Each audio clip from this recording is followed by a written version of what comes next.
यज्ञो यज्ञेन कर्मराम एकादशमे दशमे पंचमे सप्तमे एकादशमे द्वादशमे पंचदशमे सप्तदशमे एवं दशमे त्रयोदशमे पंचमे सप्तमे अष्टमे नवमे एकादशमे सेवनमे अष्टमे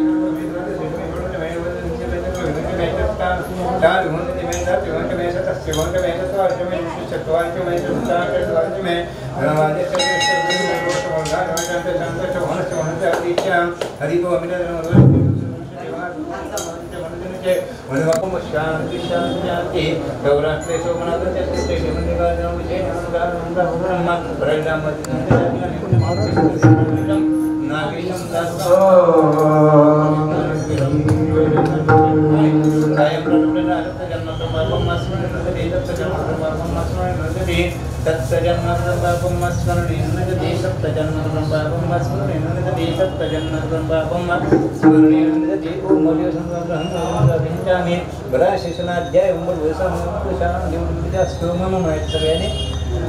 ओम श्री महानगरी शिवाभिषेक स्नान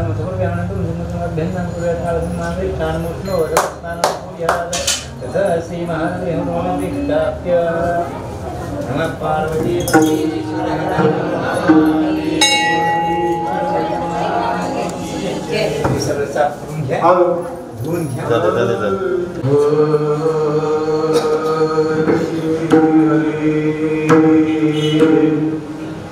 राम कृष्ण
Thank you.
त्रिलोचनाय भस्मांगरागाय महेश्वराय नित्याय शुद्धाय दिगंबराय तस्मै नकाराय नमः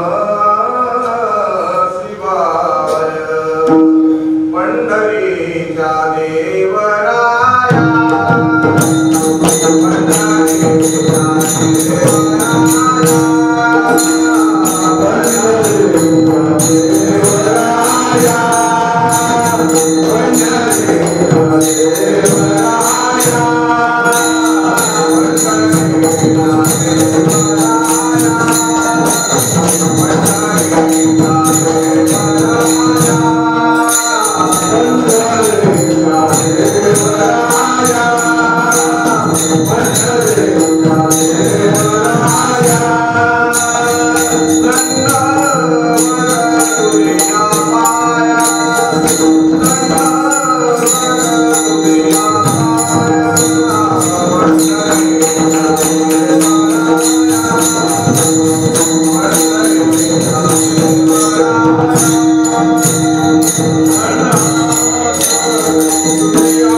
पंढरीच्या देवराया दंडवत तुझ्या पाया श्री शिवाय नमस्तुभ्यं श्री शिवाय नमस्तुभ्यं श्री शिवाय नमस्तुभ्यं श्री शिवाय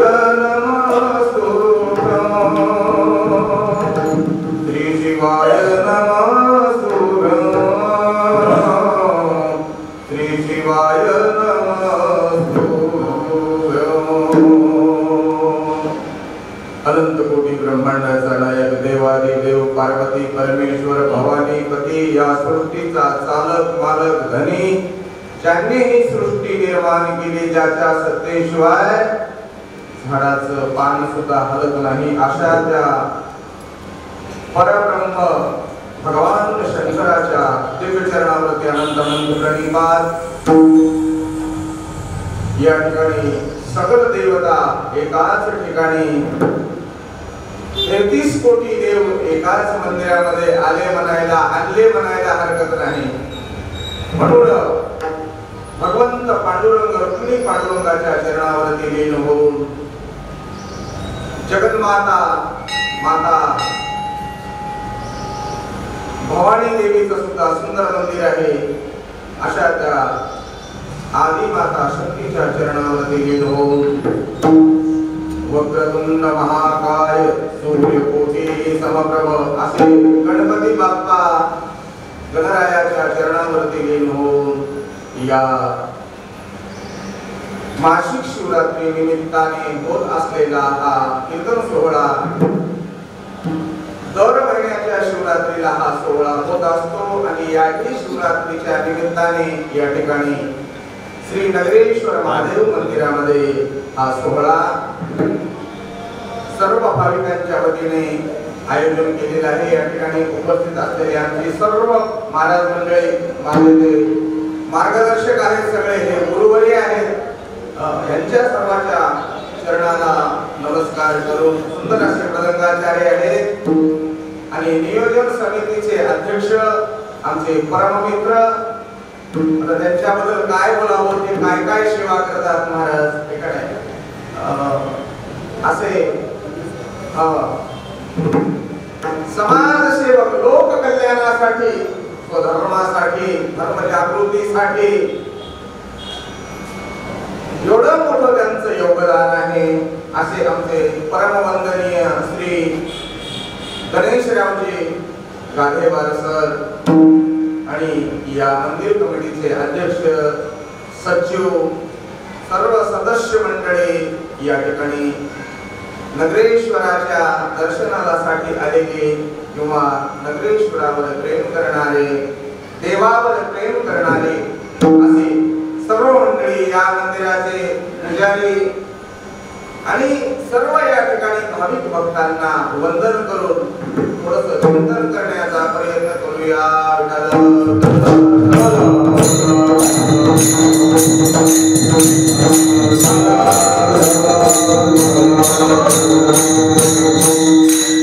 आजची कीर्तन सेवा शिवरात्रीच्या निमित्तानं आहे. शिव रात्री, आजच्या दिवसाला कोणता दिवस म्हणतात महाराज? शिव रात्री म्हणजे शब्दाशी अर्थ बघायचा झाला तर शिवाची रात्री आहे का नाही? बघा, जीवनामध्ये रात्री ही खूप महत्वाची आहे. जर रात्रीच नसली तर माणसं एकमेकाला सावध होते आहे का नाही? रात्रभर झोप घेऊन सुद्धा माणसं एकमेकाच्या अंगावर जातात. रात्री जर नसली तर कशी अवस्था झाली असती माणसाची. म्हणून ही रात्री फार महत्वाची आहे. माणसाची उन्नती होण्यासाठी, मानवाचं कल्याण होण्यासाठी, परिवारामध्ये सुख, समाधान, शांती, वैभव, ऐश्वर्य लाभण्यासाठी रात्री खूप महत्वाची आहे. ज्याला रात्री झोप लागते ना, त्याच्या सारखा सुखी दुसरा कोणी नाही. सगळं आहे पण झोप लागत नाही, हे का लागत नाही. भूक लागण्यासाठी एक गोळी घ्यावी लागते, खाल्लेलं अन्न पचन होण्यासाठी दुसरी गोळी,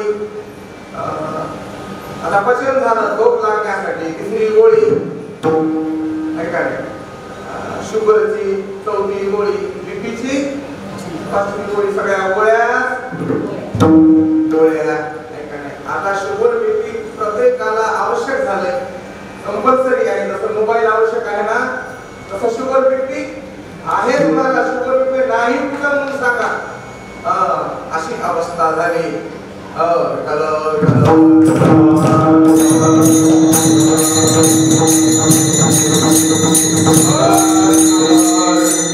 म्हणून ज्याला अंग टाकल्याबरोबर झोप लागते ना, त्याच्या सारखा भाग्यवान तोच. किती वेळ त्या ठिकाणी म्हणजे मऊ काली आहे, एसी आहे, कूलर आहे, सगळ्या सुविधा आहेत, पण त्या ठिकाणी या अडंगावून त्या अडंगावर, त्या अडंगावून त्या अडंगावर झोप लागत नाही. अशी अवस्था आहे काही जीवाची. कारण चिंता आहे. चिंता ही एवढी भयानक आहे सज्जन हो. अग्नी मेलेल्या माणसाला जाळतो, आपण देतो ना अंत्यविधीला, अग्नी देतो ना.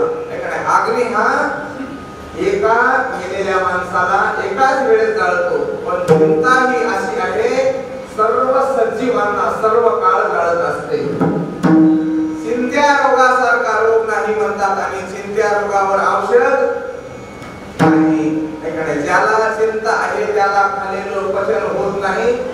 एक तर त्याच्या तोंडात अन्न जाईल, त्याला खाऊच वाटणार, त्याला काही गोड लागत नाही, आणि त्याला झोप लागत नाही. बघा, चिंता आणि चिंता, आपण मृत्यू झालेल्या मानवाला चिंता देतो, चिंता म्हणतो ना, चिंतेवर त्याला ठेवतात.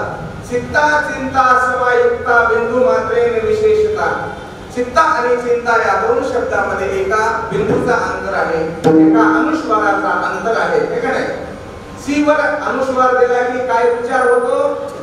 चिंता, हे का नाही? आणि सी वरचा अनुस्वार काढला की चिंता म्हणावं लागतं, हे का नाही? चिंता. बघा, एका अनुस्वाराचा फरक आहे, मात्र त्याचा परिणाम किती भयानक आहे. चिंता चिंता समायुक्त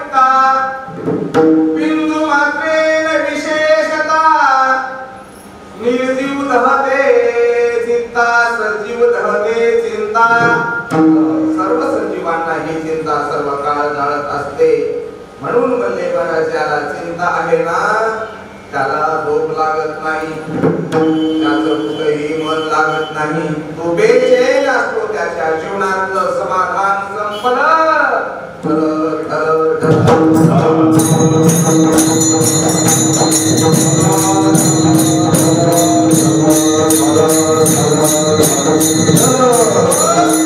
म्हणून ही शिवरात्री आहे,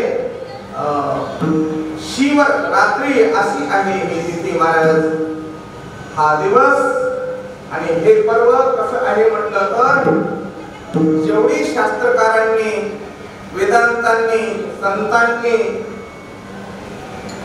पर्व सांगितले ना त्या सर्व पर्वाचं हे आगर आहे.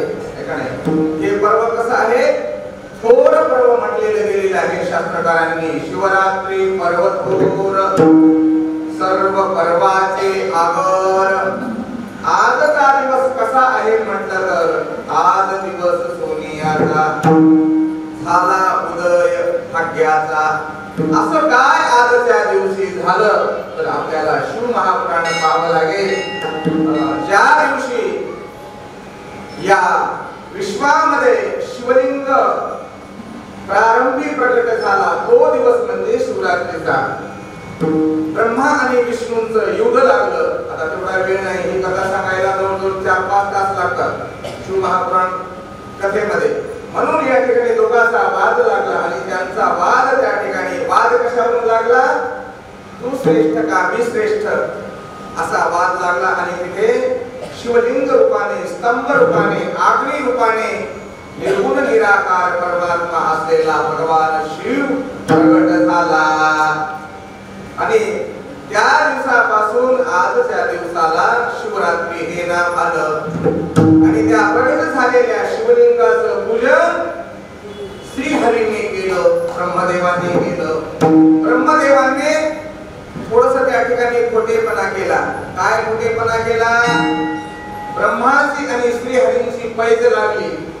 कोण श्रेष्ठ आहे ठरवलं त्या दोघांनी. म्हणले पहिल्यांदा या अग्निलिंगाचा जो कोणी अंत पाहून येईल आणि प्रारंभ पाहून येईल तोच या जगामध्ये श्रेष्ठ, तोच या जगाचा मालक, तोच या जगाचा ईश्वर. जो सुरुवातीला पाहून इथं हजर होईल अशी त्या ठिकाणी महाराज पैज लागली.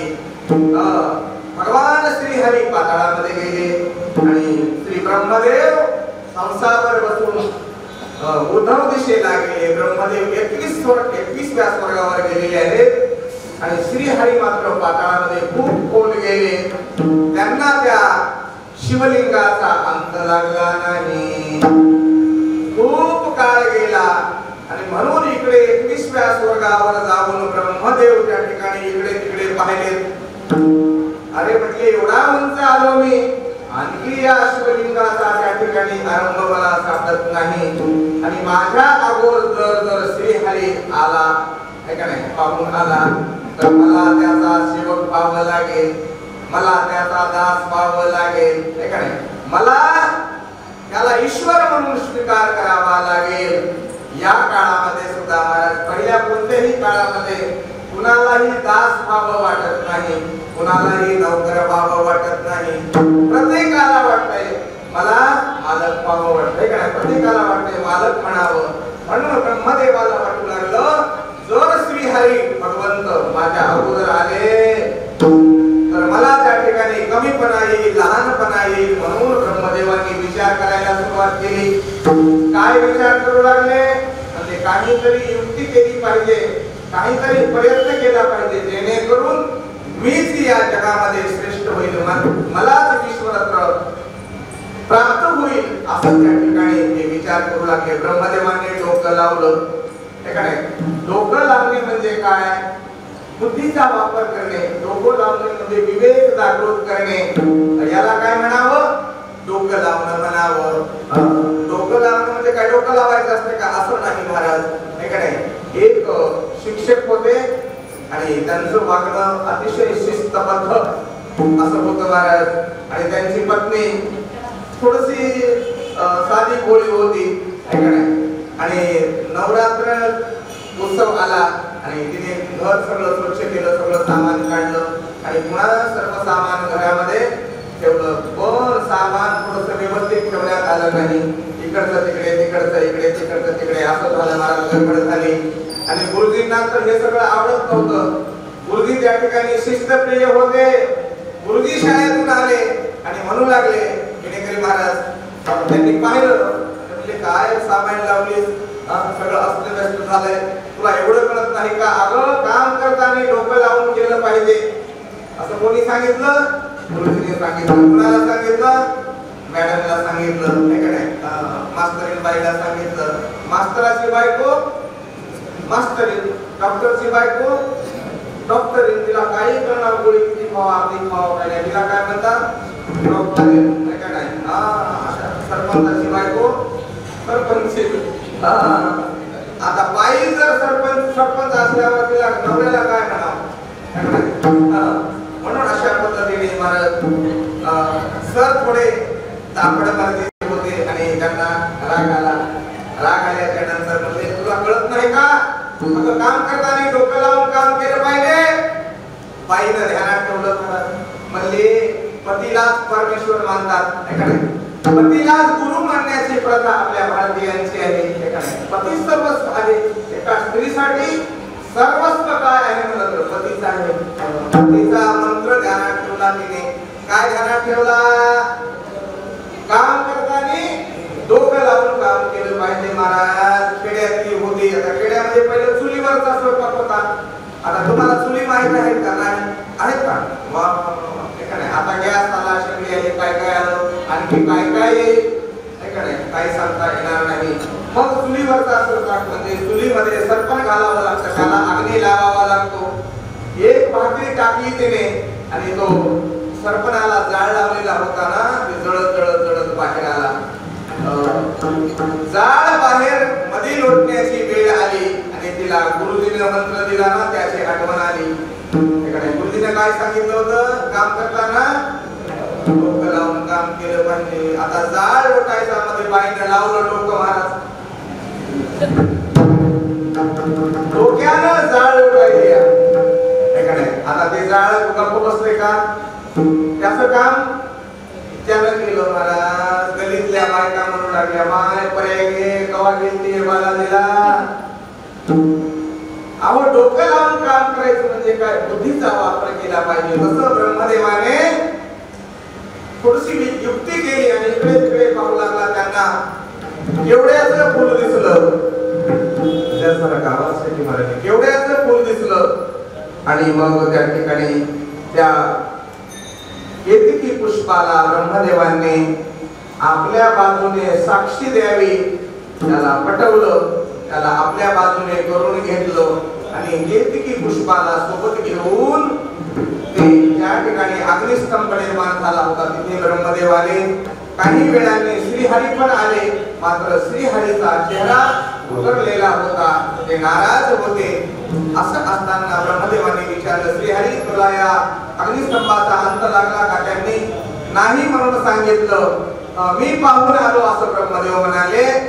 आणि माझ्यावर जर विश्वास नसेल तर या केतकी पुष्पाला विचारा. भगवान श्रीहरीने केतकी पुष्पाकडे पाहिलं तर ते केतकी पुष्प म्हणू लागलं. जेव्हा ब्रह्मदेवाने या अग्निस्तंभाचा लिंगाचा आरंभ पाहिला ना, त्याचा साक्षीदार मी आहे. आता कोर्टामध्ये कोण केस जिंकत? ज्याच्याकडे साक्षी पुरावा आहे, खरी असो खोटी असो, ज्याच्याकडे साक्षी पुरावा आहे त्याचा विजय होतो. महाराज श्रीहरीने मान्य केलं आणि ब्रह्मदेवाचे पाय धरले. आता तोच या जगाचा ईश्वर. पण त्या अग्निस्तंभामधून भगवान शंकराचा आवाज आला, थांब श्रीहरी, या ब्रह्माजीने कपट करून तुला फसवलंय. आणि भगवान शिव प्रगट झाले. प्रगट झाल्याच्या नंतर त्यांचा किंचित तिसरा नेत्र उघडला. त्याच्यामधून कालभैरवाचा जन्म झाला आणि त्या कालभैरवाला आदेश दिला शिवाने की या ब्रह्माजीला शिक्षा करा. कालभैरवाने तलवारीने ब्रह्मदेवाचं 5वं शिर थोडा वेगळं केलं. जेव्हा ब्रह्मदेव काकुलतीने पाय भगवान शंकराचे पाय धरू लागले. श्रीहरींना दया आली आणि त्यांनी विनंती केली, हे भगवंता, हे परमेश्वरा, ब्रह्माजीकडून चूक झाली, त्याला क्षमा करा. तेव्हा महादेव म्हणू लागले, बघा, ज्याने या ठिकाणी निश्चित कर्म केलं ना त्याला मी दंड देत असतो, त्याला मी शिक्षा देत असतो. आणि मी जर शिक्षा देण्यात गेलो तर लोक कसेही वागतील, लोक सैराट होतील, लोकांवर अन्याय करतील, समाजाची या ठिकाणी अवस्था विस्कळीत होईल. म्हणून मी ब्रह्मदेवाला दंड दिला. अशा पद्धतीने श्रीहरी तू या ठिकाणी सत्य बोललास, म्हणून आजपासून जेवढा मला या ठिकाणी लोक माझं भजन करतात, पूजन करतात, कीर्तन करतात, जेवढं या ठिकाणी मला मान देतात, माझ्या बरोबरीनं आजपासून तुमचं भजन कीर्तन या पृथ्वीतलावर होईल, असा आशीर्वाद दिला. आणि श्रीहरींनी, ब्रह्मदेवांनी त्या भव्य शिवलिंगाचं पूजन केलं. आणि शंकरांनी सांगितलं, आता हे लिंग एवढ्या विराट स्वरूपामध्ये आहे ना, हे छोट्या स्वरूपामध्ये इथे स्थापन होईल. आणि ज्या दिवशी मी लिंग रूपाने प्रकट झालो, म्हणजे ज्योती रूपाने प्रकट झालो, आजपासून या तिथीचं नाव शिवरात्री म्हणून ओळखलं जाईल. श्रीहरी भगवंताने पूजन केलं, ब्रह्मदेवाने खूप मोठी कथा आहे. वेगवेगळ्या पदार्थांनी, वस्तूंनी, धान्य, अन्न, माळ, अनमोल वस्तू अशा पुरुष वस्तूंनी पूजन केलं. म्हणून आजचा दिवस फार मोठा आहे, भाग्याचा आहे. आजचा दिवस या ठिकाणी सोनियाचा आहे. आजचा दिवस या ठिकाणी म्हणजे मला शिवरात्री म्हणून या नावाने ओळखला जाईल.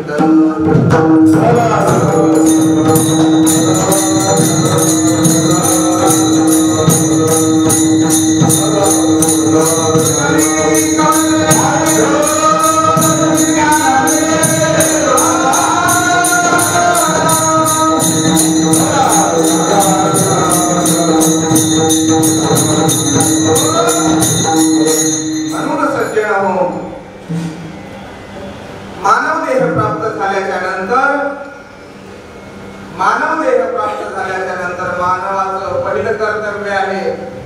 काय कर्तव्य आहे? कर्तव्य अनेक आहेत, पण पहिलं कर्तव्य हे आहे की त्याने दुःखाच्या कारणाचा शोध घेऊन त्याचा कारणासहित नाश करावा. आणि नित्यानंदाची, ब्रह्मानंदाची, आत्मज्ञानाची मी कोण आहे, माझा जन्म कशासाठी झाला, मी कुठून आलो आणि मला कुठे जायचंय, हा विचार अगोदर मानवाने करावा जन्माला आल्याच्या नंतर. आणि हे जर विचार नाही केला तर त्याचा जन्म व्यर्थ आहे, त्याचा जन्म निरर्थक आहे, त्याच्या जन्माला काही फायदा नाही. महाराज व्यर्थ जन्म गेला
कंपनी टाकली, एवढं धन प्राप्त झालं, सगळं गाड्या घोड्या बंगले वगैरे वगैरे वगैरे, फिरण्यासाठी स्वतःचं विमान घेतलं, विमानाने फिरू लागला.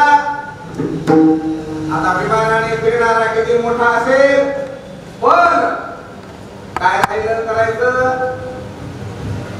काय राहिलं, जे करायचं होतं ते केलं नाही. काय केलं नाही तर शिवभक्ती नाही केली. शिवभक्ती नाही केली, सगळं केलं. संसाराची भक्ती केली, बायकोची भक्ती केली, बायकोला प्रसन्न केलं, सगळं केलं, पण जे करायचं होतं ते करावून गेलं. मग आता असा जन्म पुढे मिळणार नाही. जन्म मिळेल कारण आमचे शास्त्रकार संत सांगतात या मुक्ती प्राप्त करण्यासाठी तर हा जन्म आहे, हे बंधन तोडण्यासाठी तर हा मानवाचा जन्म आहे. दुसऱ्या कोणत्याही जन्मामध्ये मुक्तीचं साधन नाही महाराज. पूजन करता येत नाही, पारायण करता येत नाही, देवाचं पूजन करता येत नाही अन्य जन्मामध्ये. मग दुसरे जन्म मिळतील, कुत्र्याचा जन्म मिळेल, मांजराचा मिळेल, बैलाचा मिळेल, घोड्याचा, गाढवाचा वगैरे वगैरे जन्म मिळतील, पण भजन करता येणार नाही, का नाही? म्हणून ऐसा जन्म पुढे नाही मिळणार, वेदी सोय धरी काळाला. म्हणून सज्जन हो, या ठिकाणी म्हणले ज्याच्यासाठी जन्म झाला ना ते माणसानं अगोदर कार्य करून घ्यावं.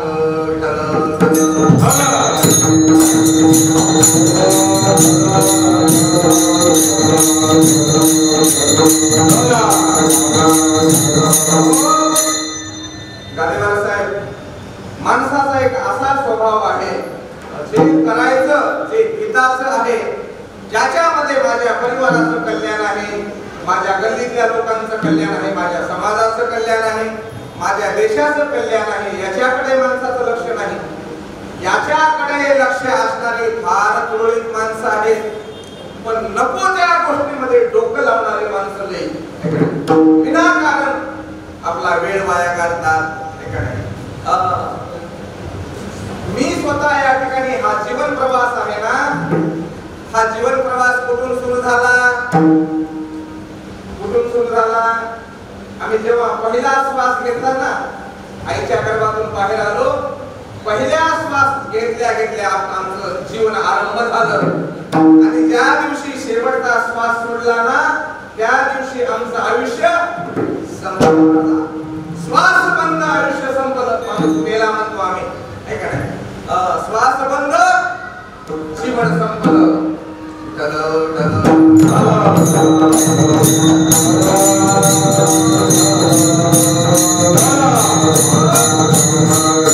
म्हणून या जीवनाचा प्रवास करत असताना मी आता या क्षणाला कोणत्या स्टेशनवर आहे, मी कुठं आहे, मी काय करत आहे याच्याकडे माणसाचं लक्ष नाही, दुसरा काय करायला याच्याकडे लक्ष आहे, हे का नाही?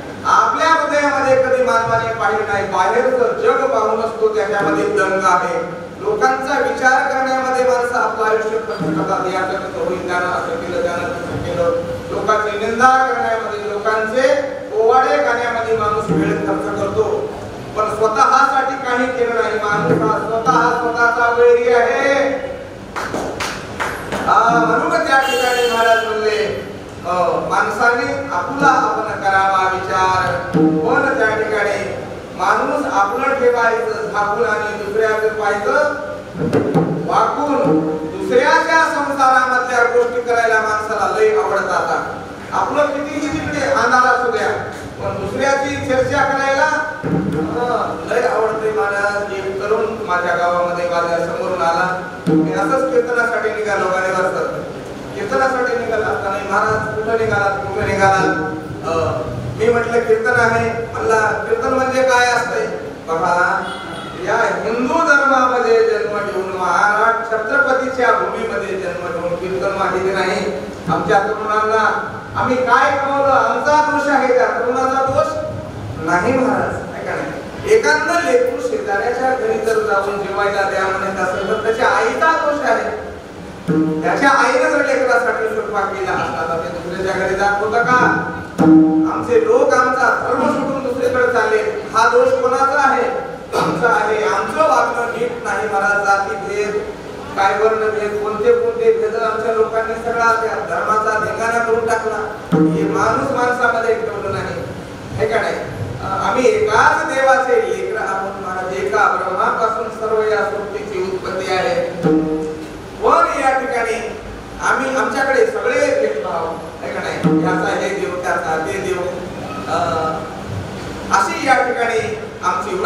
रे विठ्ठल.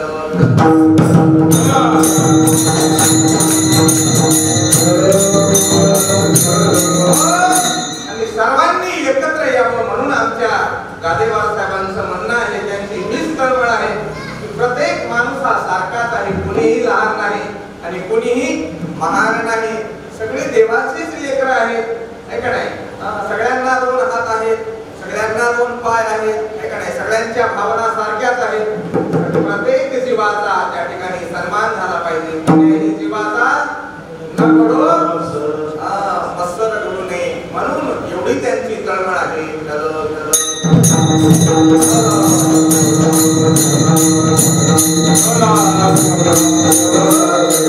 मी काय सांगत होतो, आपला विषय काय होता.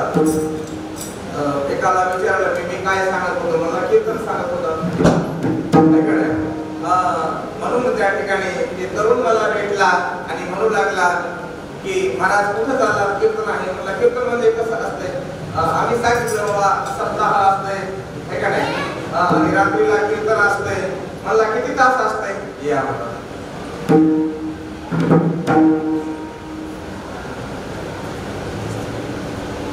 किती तास असते असं म्हटल्याच्या नंतर मी म्हणलं 2 तास असते, है का नाही.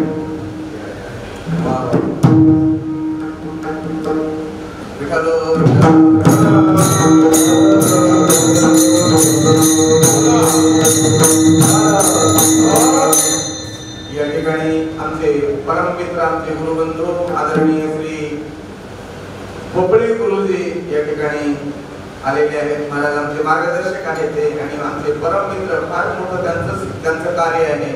जसं आमच्या गादेवार सरांचं आणि त्यांच्याच पावलावर पाऊल टाकून आमचे नंदू आप्पा येरगे फार मोठी समाजसेवा आहे त्यांची.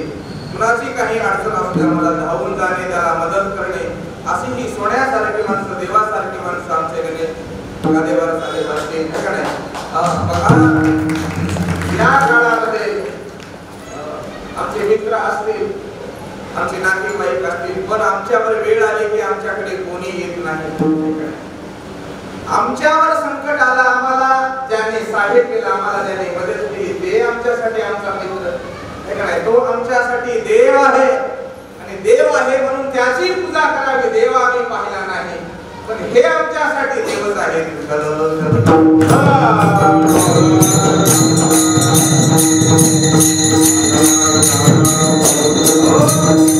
म्हणून सज्जनांनो, त्याने विचारलं मला की कीर्तन म्हणजे काय असते, त्याला माहिती नाही. किती आमची अवस्था त्या ठिकाणी महाराज वाईट झाली. मी म्हणलो कीर्तन म्हणजे 2 तास असते, काय कधी असतात. मला ते झाल्यावर सारखं त्या ठिकाणी विना चालू असते, त्याकडे अखंड नाम चालू असते. कीर्तन झालं की जागर असते, मला जागर झाला की मला काकडा असते, मला काकडा झाला की नगरेश्वराचा रुद्र अभिषेक. त्यापैकी सुंदर असे महाराज आमची ब्राह्मण देवता अतिशय मधुर आवाजामध्ये, शुद्ध भाषेमध्ये भगवान शंकराची आराधना करतात आणि फक्त त्या ठिकाणी अभिषेक करतात आणि भगवान शिव प्रसन्न होतात. आणि म्हटलं ते झाल्यावर मी म्हणलो त्याला मला जाऊ दे, 12 वाजून 12:15चा टाइम आहे, है का नाही, जाऊ दे मला कीर्तनाला. त्याने हात धरला की हो जाऊ दे ना, सांगा महाराज. ते झाल्यावर मी म्हणलं अभिषेक झाल्यावर पारायण असते. मला पारायण झाल्यावर आता बंदच करणार की मी म्हणलं भागवत कथा, शिवकथा वगैरे वगैरे, प्रवचन, गाथा वगैरे अशी सगळी कार्यक्रम असतात. बरं जाऊ द्या मला, मला त्याच्यावर काही घेणं देणं. आणि मग एवढं कशाला विचारला, ज्याच्या तुला घेणं देणं नाही, मला माझा कशाला वेळ तू खर्च केला.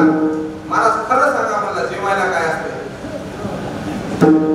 काय मला बघा. लोक काय म्हणतील आमच्या सारख्याला बघून, लय बोलतात लोक. आज कुठं मारायचा टाका म्हणतात, निघाल्याचं काय करून गावात गेली का मी लोक म्हणतात आज कुठं मारायचा टाका, नाही का नाही. म्हणून त्याने विचारलं की जेवायला काय असतं. मी म्हटलं बाळा, या काळामध्ये आणि धार्मिक कार्यामध्ये जेवायला अशी व्यवस्था असते. म्हणलं कोणी बासुंदी करते, कोणी त्या ठिकाणी गुलाबजामुन, जिलेबी, कोशिंबीर, तिळाची चटणी, दोसाची चटणी, शेंगदाण्याची चटणी, बारकाचं लोणचं, लिंबाचं लोणचं वगैरे वगैरे. तुमच्या तोंडाला पाणी सुटलेलं नका बरं का, उपवास आहे. असं एवढं बस. बापरे म्हणला, माझ्या प्रश्नाचं उत्तर मिळालं. त्याचा प्रश्न काय होता, मला माझ्या डोक्यात वाटत गेले, मला एवढं खायला असते म्हणूनच महाराज लोक बघायच्या बघे असतात. आता ह्या गोष्टीतून याच्यासाठी मी 5 वर्षे त्या ठिकाणी विचार करतो मला सारखा. किती वर्षे घातले? 5 वर्षे घातले. 5 वर्षे जर अभ्यास केला असला तर कलेक्टर झाला असता, डॉक्टर झाला असता. नको तिथं डोकं लावायची आमच्या लोकांना सवय आहे.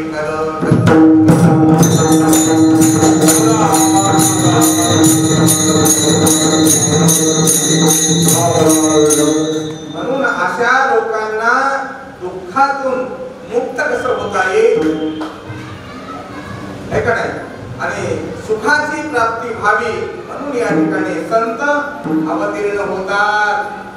संत येतात, देवाला आणावं लागतं आणि तुम्हा आम्हाला यावंच लागतं. नको वाटलं तरीही आम्हाला कोणत्याही योनीमध्ये आमच्या कर्माप्रमाणे जन्म मिळत असतो. संत स्वतंत्र आहेत, त्यांची इच्छा झाली की ते पृथ्वी तलावर जन्म घेतात. पण माणूस कसा आहे? परस्वाधीन आहे, मानवाच्या हातामध्ये नाही. म्हणून या ठिकाणी हे स्वातंत्र्य प्राप्त व्हावं अशी कोणाची तळमळ आहे? संतांची तळमळ आहे. म्हणून संत म्हणतात, वेड्या, अरे हा मानवाचा देह मिळाला आणि तू काय वेड्यासारखं वागतोस? अरे तुझा धर्म काय?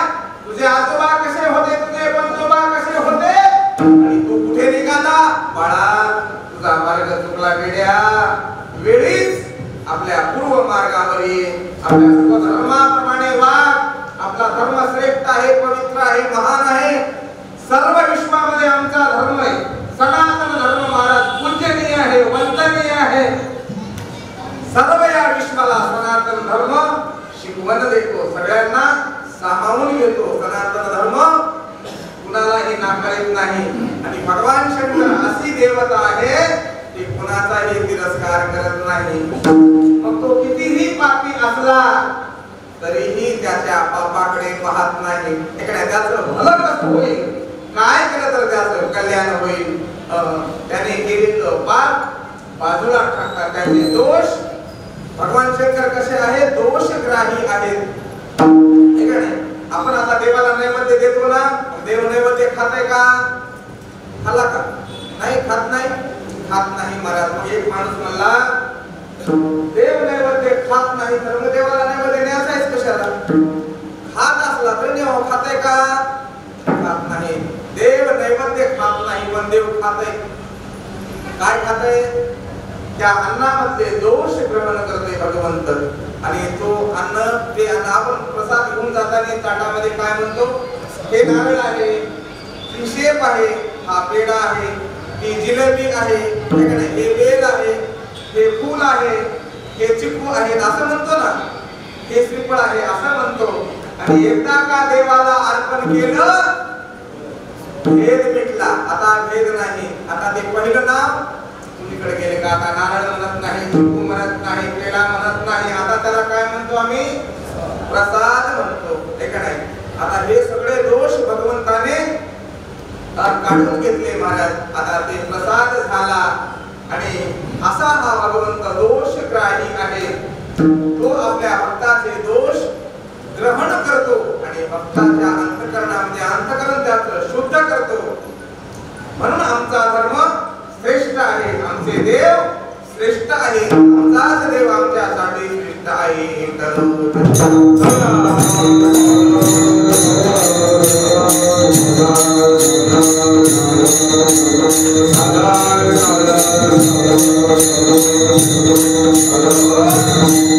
म्हणून साधू संत अशा भटकलेल्या लोकांना, धर्मापासून दूर गेलेल्या लोकांना, स्वधर्म विमुख झालेल्या लोकांना, स्वधर्माचा विसर पडलेल्या लोकांना संत जागृत करतात. काय म्हणतात संत? अनमोल तेरा जीवन यूं ही गवाया है, अनमोल तेरा जीवन यूं ही गवाया है, इस ओर तेरी मंजिल,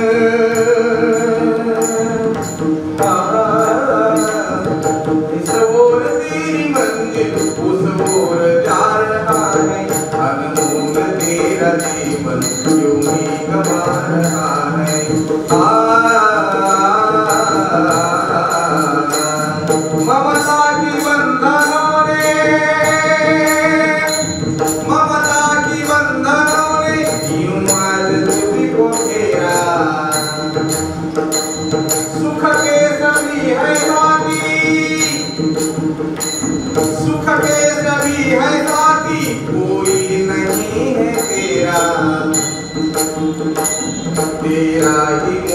तुझी प्रभु से रुहार आने इस उम्र तेरी मंजिल उस ओर जा रहा है अगमूल तेरा जीवन क्यों ही गंवा रहा है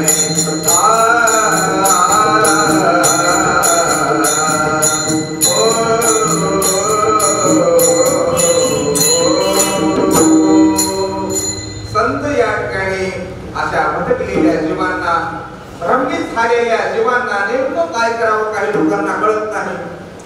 एखाद्याने सांगितलं अहो देव कुठे प्रसन्न होतोय का, देव कुठे असते का, त्यातच खरं वाटतंय आणि आमची श्रद्धा आमची निष्ठा कमकुवत होते महाराज। असले लोक आमच्या श्रद्धेवर निष्ठेवर आक्रमण करतात, आमच्या धर्मापासून दूर घेऊन जातात आणि माणूस आपलं धर्म आचरण विसरून जातो आणि इतर धर्मामध्ये प्रवेश करतो। म्हणून त्या ठिकाणी आपली निष्ठा दृढ असली पाहिजे। मनी भाव ठेवी दृढ शिव पुरविल कोड, तो देव बसलेला आहे, तुझं काय कोड आहे ते पुरवण्यासाठी।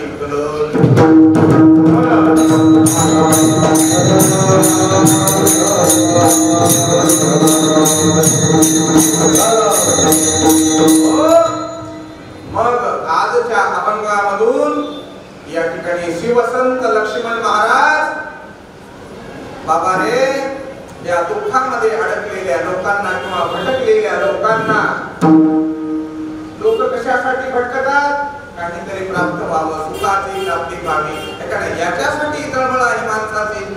कशासाठी माणूस धडपड करतो, रात्रंदिवस पळत राहतो, कशासाठी तर सुखासाठी पळत राहतो, पण त्या ठिकाणी त्यांना सुखाची प्राप्ती होत नाही। म्हणून लक्ष्मण महाराज म्हणतात वेड्यांनो, या ठिकाणी सुख देणारा जो परमात्मा आहे ना, सुख देणारा जो देव आहे ना, त्या भगवान शिवाचा परिचय करून देतात, त्याची ओळख करून देतात, त्याचं नाव सांगतात आणि सुख कोणत्या साधनाने प्राप्त होणार आहे त्या साधनाचं नाव सांगतात।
आपण सुद्धा असंच या ठिकाणी भजनाला उभं टाकलं पाहिजे, भजन गायलं पाहिजे, कीर्तन केलं पाहिजे। किती दिवस मागे राहायचं आता, है का नाही? मागे मागे किती दिवस मागे राहायचं? म्हणून या ठिकाणी ठिकाणी खूप सुंदर आपण प्रमाण दिला.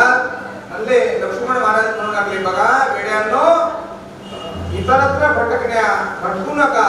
सुख देणारा जो भगवंत आहे ना, तो या ठिकाणी नगरेश्वर बसलेला आहे, म्हणून त्याचं पूजन करा असं या ठिकाणी लक्ष्मण महाराजांना सांगायचं आहे.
संसारामध्ये दुःखच भरलेलं आहे. दुःखाशिवाय सुख कधी कधी येतं.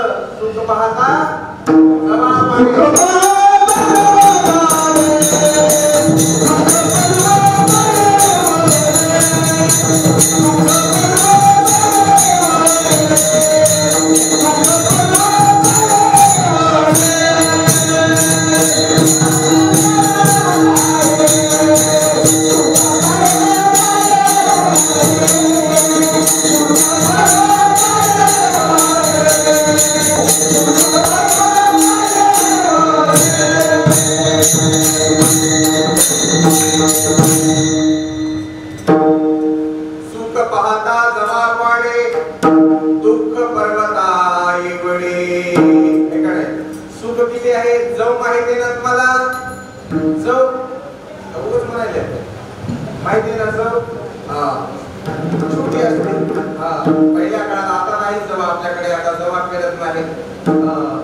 हिमालय पर्वत, विंध्याचल पर्वत, अशा पर्वतासारखं दुःख, एवढं मोठं दुःख या संसारात आहे. मग एवढं मोठं दुःख या जीवाला किती महाराज त्या ठिकाणी वेदना होत असते. आज सुखाची प्राप्ती होईल, उद्या सुखाची प्राप्ती होईल, परवा होईल, या वर्षी होईल, पुढच्या वर्षी होईल.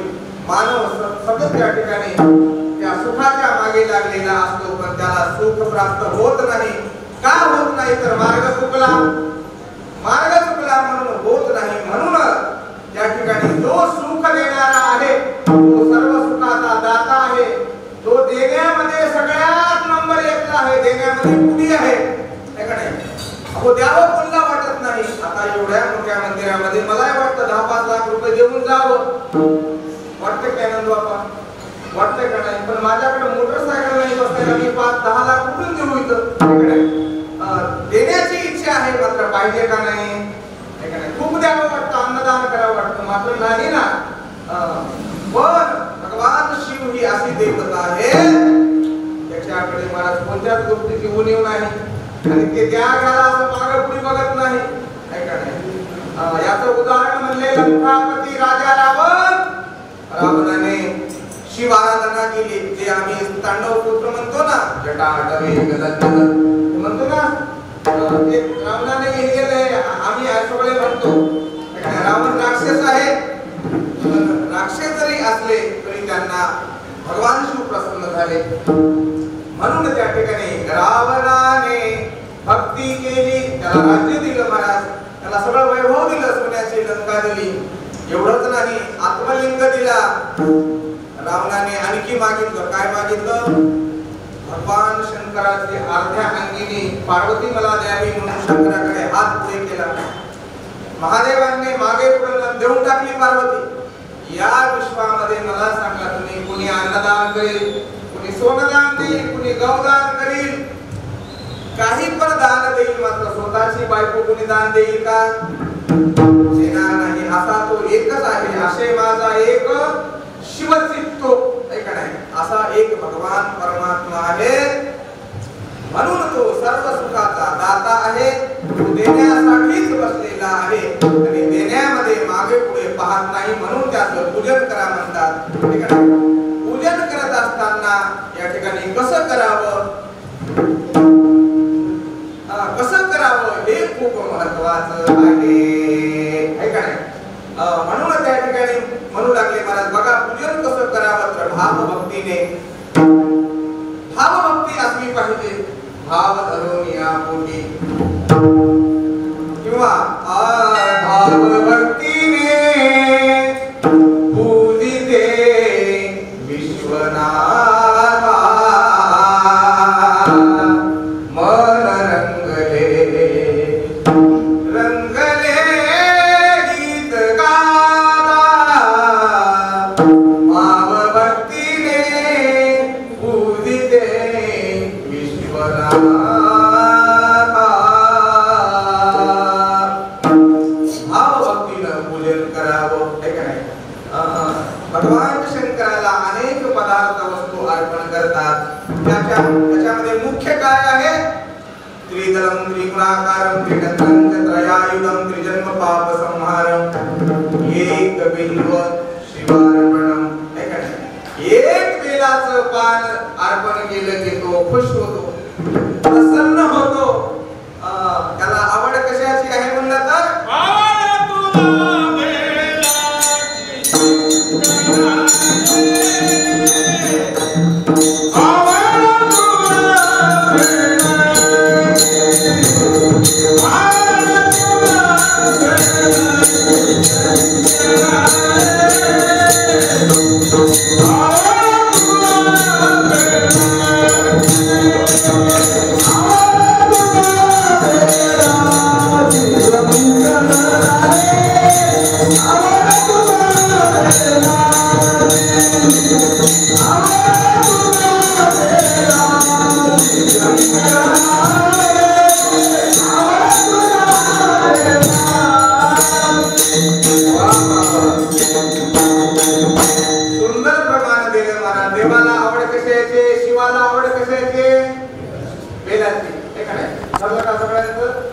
बेलाची आवडे महाराज. किती आवडे,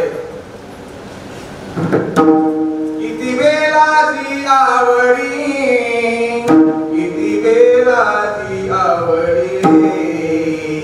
मार्कंडीने पूजा केली, 14 कल्पे धने दिली. काय फिरत होता त्यांनी, मोठी भक्ती केली त्यांनी. याचेसाठी घाली उडी, किती बेलाची आवडी. म्हणून आज दिवस कोणता आहे? शिवरात्री. तुमच्या मनामध्ये सारखं चालू असते, आता शिवरात्री आहे, उद्या शिवरात्री आहे, शिवरात्री आहे. आणि हे सतत स्मरण केल्याने अंतःकरण शुद्ध होतं. आणि जे कोणी शिवरात्रीच्या दिवशी अन्नदान करतात, शंकराची आराधना करतात महाराज, वर्षभर केलेली आराधना एका तराजूच्या पारण्यामध्ये टाका आणि एक शिवरात्रीच्या दिवशी केलेली आराधना एका पारण्यामध्ये टाका. एका शिवरात्रीला केलेलं कर्म किंवा भक्ती त्याचं पारड खाली वाकत आहे. एवढं शिवरात्रीचं महात्म्य आहे. या ठिकाणी संत म्हणतात, जे शिवरात्रीचं कीर्तन ऐकतात ना, शिवकथा ऐकतात ना, त्याच्यासारखा धन्य या जगामध्ये नाही. धन्य जे ऐकती ऐकती शिवरात्रीची कथा, इच्छिले पावती सर्व काही, इच्छिले पावती सर्व काही. धन्य जे ऐकती ऐकती शिवरात्रीची कथा. संत श्रेष्ठ नामदेव महाराज म्हणतात, शिव हे दोनच शब्द आहेत, पण हे दोनच शब्द या ठिकाणी म्हणले महाराज एवढे महान आहेत की माणसाला नित्य सुख सुखाची प्राप्ती करून देणारे आहेत. माणसाला अलौकिक सुखाची, शाश्वत सुखाची प्राप्ती शिव हा शब्द म्हणून नामामने शिव अक्षरे हे दोन्ही जपावी सज्जनी वारंवार. म्हणून सज्जनो हो या ठिकाणी आजच्या अभंगामध्ये महाराज म्हणतात देवाचं पूजन करा. सुख देणारा कोण आहे? कोण आहे? शंकर आहे. उगाच त्याला शंकर म्हणत नाहीत. आता आमच्या गावात शंकर असते की प्रत्येकाच्या गावात शंकर असते. आमची नावं असतात. आमचा आणि नावाचा काही संबंध असतो का? एका माणसाचं नाव श्रीमंत आहे. नाव काय? श्रीमंत. रेल्वे स्टेशनला भीक मागू लागला. आता नावाचा त्याचा काही संबंध आहे का? नाही महाराज. नाव ठेवलं गंगाबाई आणि घरात पाण्याचा पत्ता नाही. नाव आहे सुलोचना, डोळ्याला दिसना, इकडे बघायली इकडे चलायली. नावाचा आणि आमचा पण भगवान शंकराचा तसं नाही. सुख त्याच्याकडे आहे म्हणून त्याला शंकर म्हणतात. सुखम करोति इति शंकराः. आपुल्या भक्ता ते असे सुख कर म्हणून शंकर नाव त्याचे. त्याला उगाच शंकर म्हणतात की काय? असं नाही महाराज. एवढ्या शास्त्रकारांनी, सगळ्या संतांनी, 4 वेदांनी, 6 शास्त्र, 18 पुराणांनी हात वर करून सांगितलं की सुखाची देवता तो शंकर आहे.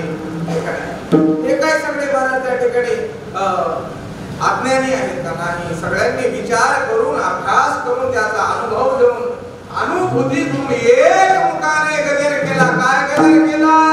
नगरेश्वर भगवान की जय. हर हर जय श्रीराम. म्हणून अशा पद्धतीने सुख देणारा शंकर आहे म्हणून त्याचं पूजन करा. आता पूजन कसं करावं याच्या खूप वेगवेगळ्या पद्धती आहेत. पूजन कसं करावं महाराज त्या ठिकाणी बोलले. आता आपल्या प्रत्येकाकडे घरी देवघर असते. आहेत ना तुमच्याकडे? नाही तरी मला नाही तर नाही तरी आहेत का? असं बोलतो तर मला चांगलं वाटतंय. नाही तर मला वाटतंय माझं काही चुकाले का मी का, म्हणजे माझी भाषा यांना समजत नसेल का, असं माणसाला कन्फ्यूज होते ना. नाहीतर असं केलं तर काय समजा कीर्तन झालं संपले बघतो म्हणल्यावर असं केलं तर काय वाटतंय माणसाला कीर्तन संपले तुम्ही बघतो. नाही म्हणायचं झाल्यावर समजा असं म्हणावं लागतंय. काय काय समजण्यात आलं समजावं नाही म्हणलं तर अशी गोल मान घालावं लागेल. असं केल्यावर थांब थांब कीर्तन संपू दे. म्हणून त्या पद्धतीने प्रत्येकाकडे देवघर आहे ना. आता देवघरात किती देव आहेत? बरेचसे देव आहेत. खूप देव आहेत. जागा नाही देवायला बसायला. त्याला हालाय नसतो एकमेकाच्या अंगावर काही सरकारसारखी जागा नाही. मला एवढे देव आहेत. आता त्या देवाचं पूजन कसं करता तुम्ही? कसं करता? घाई गडबडीमध्ये महाराज देवाचं ताट घ्यायचं आणि फाड कोणी एखाद्या मोठ्या टोपल्या टाकायचं. जसा काय गिटीचा ट्रॅक्टर बनवायला तर गिटीचा ट्रॅक्टर खडखड खडखड खडखड खडखड. आता ते देवाचं कशी हालत होत असत. कोणाच्या गुडघ्याला मार काढते, कोणाच्या कोपऱ्यात फुटत जातं, कोणाच्या डोक्याला भेंड येतात. एकोणाच्या अंगावर पडतात.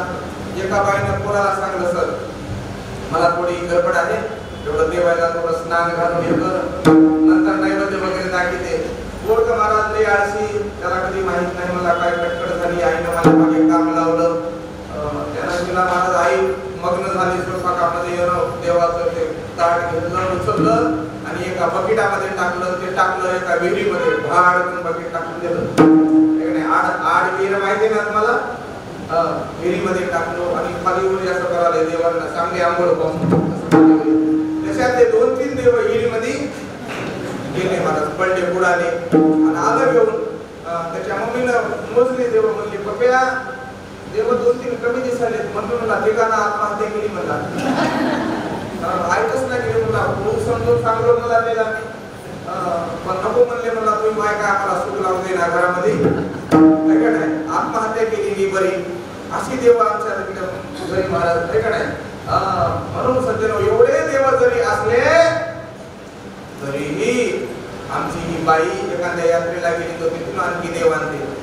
ही बाई यात्रेला गेली की घरामधले देव खुश खुश खुश खुश करतात. गेली बघा म्हणतात आता यात्रेला. भेटलेला. आता दुसरं एक आणखी म्हणतात आम्हाला जागा नाही, आम्हाला दुपारपर्यंत अंगाला पाणी नाही, जेवायला नाही. कोणत्या ठिकाणी आमची पूजा करते, कोणाच्या नाकात कुंकू घालते, कोणाच्या डोळ्यात कुंकू घालते, मला देवायला सगळ्या सर्द्या होऊन गेल्या. अशी बाई गपचिप देव बसतात. काही नवीन नवीन देव आलेले दुसरं बोलायला बघतात. असं किती दिवस सण करायचं म्हणतात. ते बोललं पाहिजे, आवाज उठविला पाहिजे, गप्प बसायचं नाही, अन्याय सहन करायचं नाही, बोललं पाहिजे. असे नवीन देव म्हणतात. पण जुने देव म्हणतात तू गप्प बस, तुला माहित नाही बाईले घाग आहे. आपल्या नवऱ्याचा काही इलाज चलते ना, ते तुझं काय चालणार आहे? नवऱ्याचं घर असून नवऱ्याचं काही तिच्या मनावर नवऱ्याला वागावं लागतंय. तू कशाला उगा बाईच्या नादी लागाला? असे जुने देव म्हणतात महाराज. अशी आमची अवस्था आहे. आता देवाऱ्यावरच्या देवांचं पूजन कसं करावं महाराज? त्याच्यासाठी डाळीचं वगैरे असं पीठ घ्यावं लागतं. त्याच्यामध्ये दही, त्याच्यामध्ये लिंबाचा रस, अशा पद्धतीने टाकून त्याची उटी तयार करून त्या देवांना लेप द्यावा लागतो, उलट लावावं लागतं.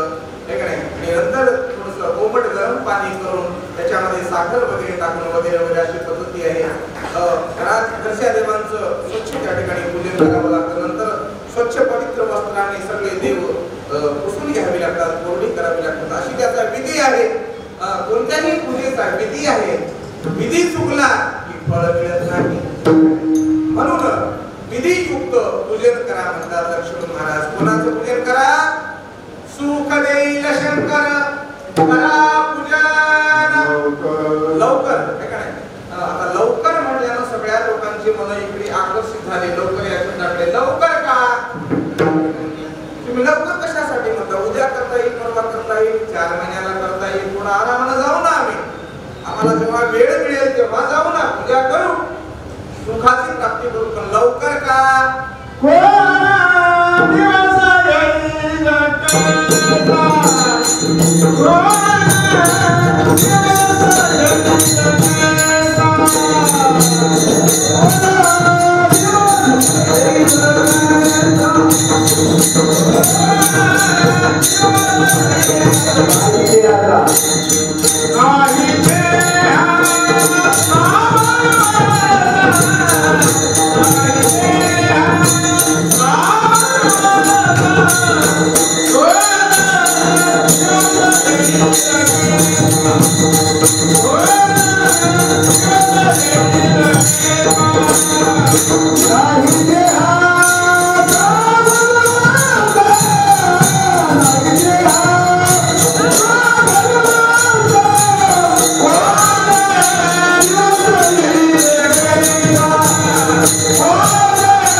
शिवपूजन लवकर का करावं? शिवपूजन लवकर का करायचं? शिवाला लवकर शरण का जात? या देहाचा भरवसा नाही. माणसाचा एका क्षणाचा भरवसा नाही. एक माणूस जेवायला बसला आणि 2 घास जेवला, 3रा घास घेतला, हात उचलला, तोंडाजवळ हात गेला, प्राण गेला.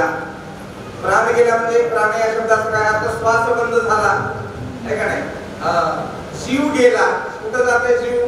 आम्ही काय म्हणतो? माणूस मेला आणि जीव गेला म्हणतो. जीव गेला म्हणून कोणी म्हणते का?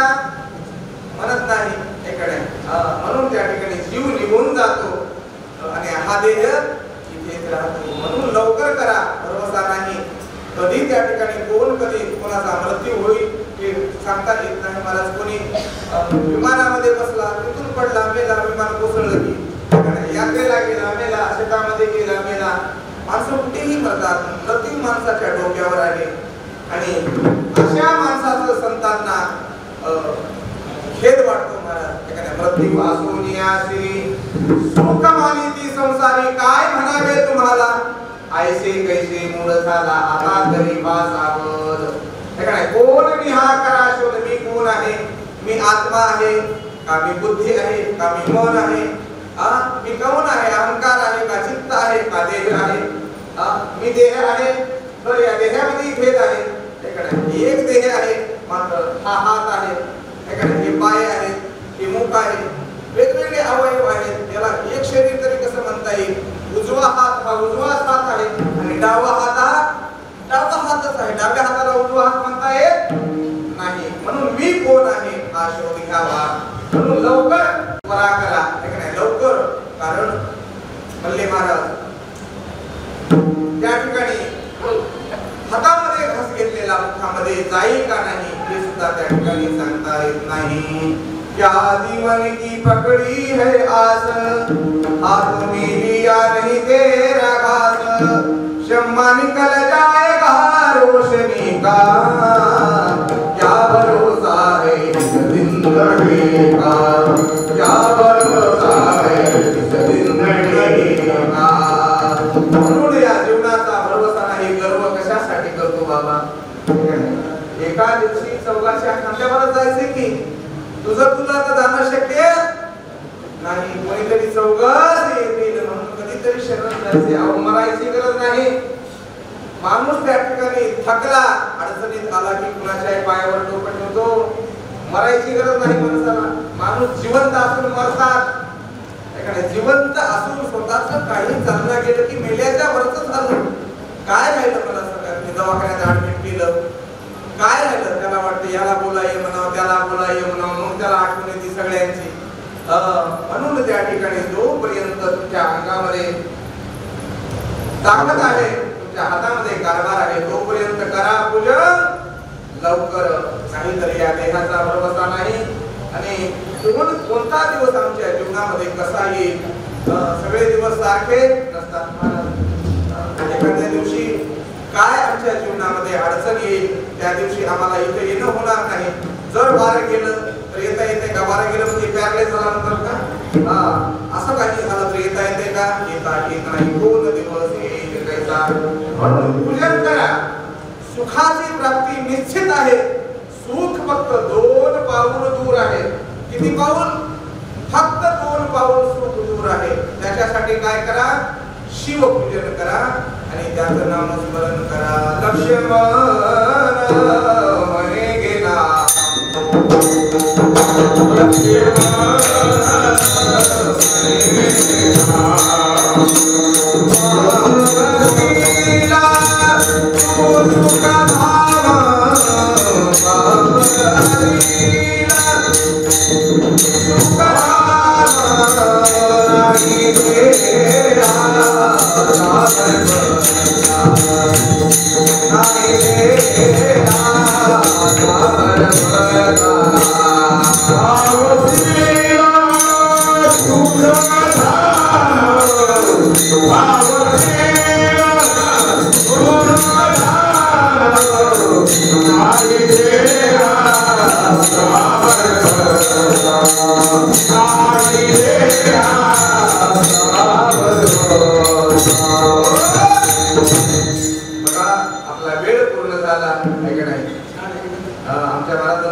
कार्यक्रम आहे.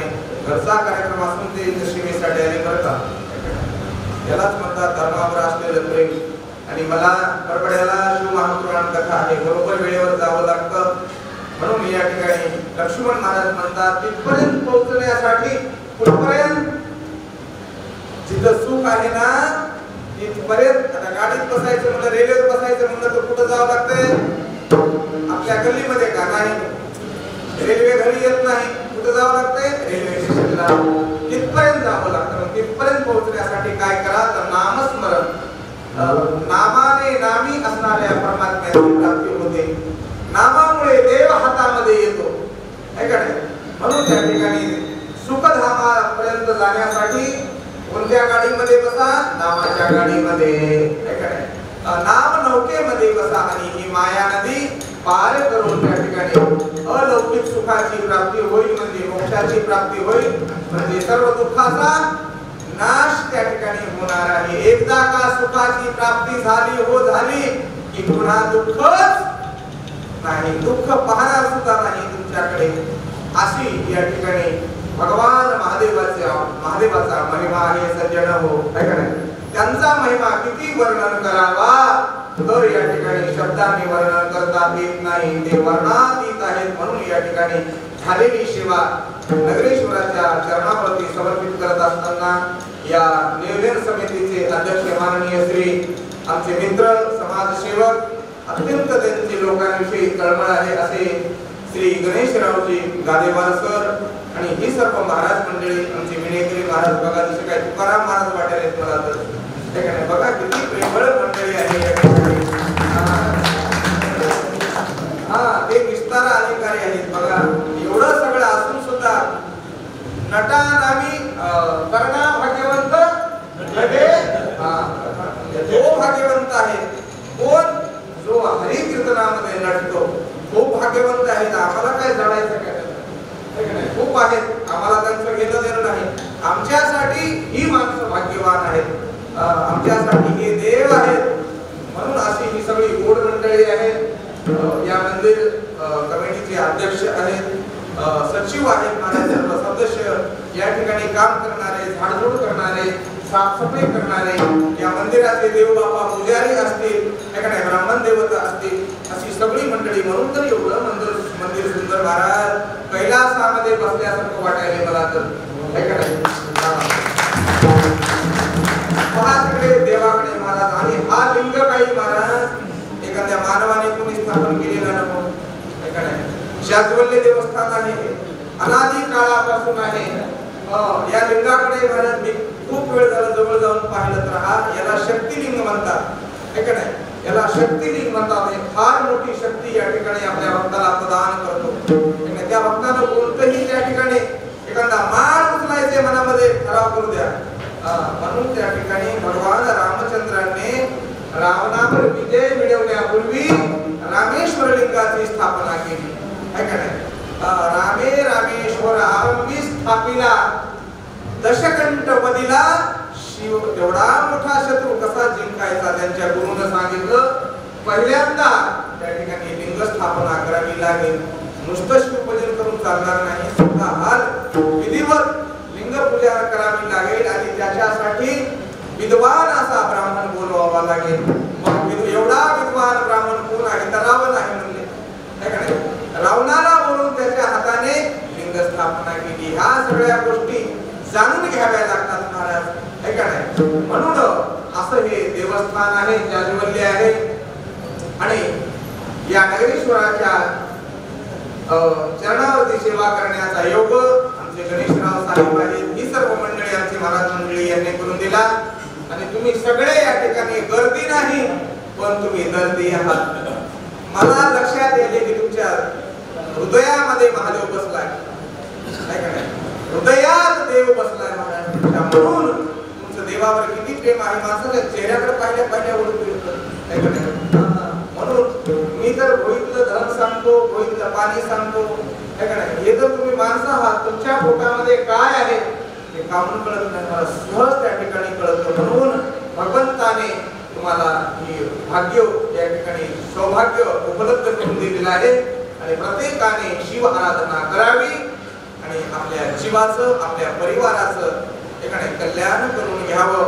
आणि यासाठी आमच्या या सर्व मंडळीची तळमळ आहे. झालेली सेवा पुन्हा एकदा नगरेश्वराच्या चरणावरती समर्पित करून पुन्हा कधी कथेचा वगैरे योग आला मी गादेवार सरांकडे विनंती करी, शिव महाप्रभूंचा कधी योग आला तर या ठिकाणी आणखी पुन्हा येण्याचा आपल्याला संधी उपलब्ध होईल. म्हणून या ठिकाणी झालेली सेवा सगळ्यांच्या चरणावरती अर्पण करून मी माझ्या वाणीला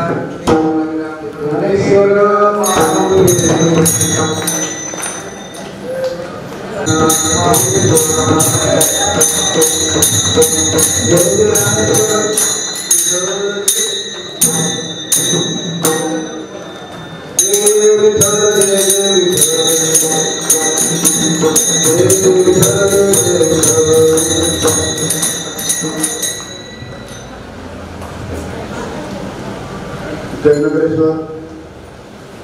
आज मासिक शिवरात्री निमित्त शिवभक्तपरायण श्री रमेश अप्पा कस्तुरे कुठलीही ओळख नसताना एका शब्दावर आपण श्री नगरेश्वर चरणी सेवा दिली, त्याबद्दल नगरेश्वर कमिटी व सर्व भक्तांच्या वतीने आपले खूप खूप आभार मानतो. आजच्या शिवरात्री निमित्त सौवश्री गणपती साहेब यांनी सेवा दिलेली आहे. तसेच वामननगर येथील महिला मंडळ यांनी देखील सकाळी 5:30 वाजल्यापासून अभिषेक करून आजच्या शिवरात्रीला योगदान दिलेलं आहे. त्यांचे मी मनापासून आभार मानतो. आपण सर्व भक्त वेळात वेळ काढून आज महाराजांची कीर्तनरूपी सेवा त्यांचं कीर्तन श्रवण केलं, त्याबद्दल आपले सर्वांचे आभार मानतो. गणपती सरांना विनंती करतो की महाराजांचा प्रसादरूपी सन्मान करावा. दोघंही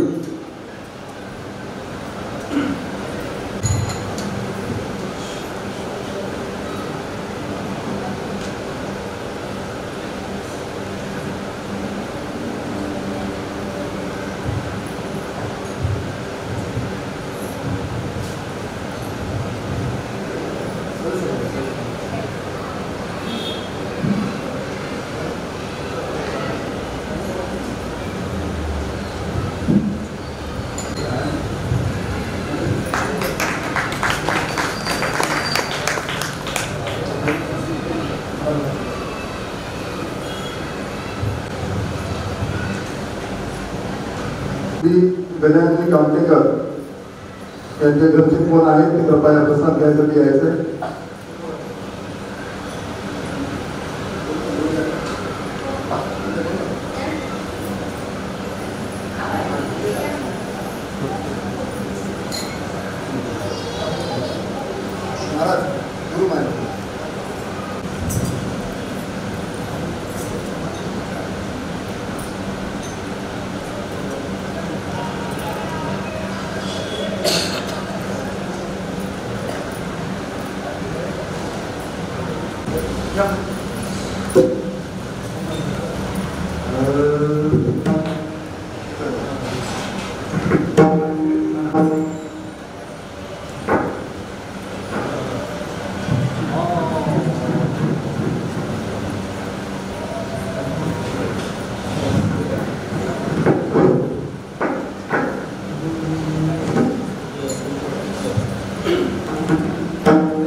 वेळात वेळ काढून आलेले श्री शिवानंद अप्पा येडगे कृपया आपणही मंदिराचा प्रसाद स्वीकारावा.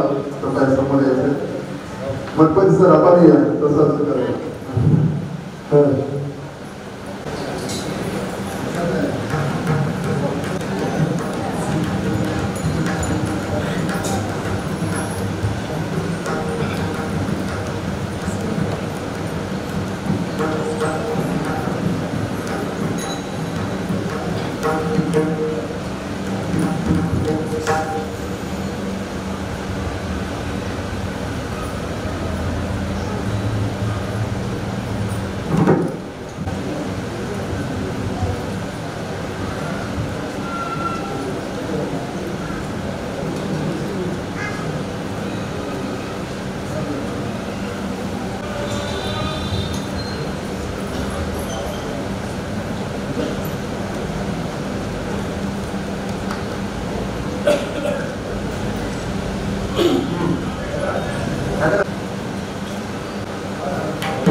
Thank you.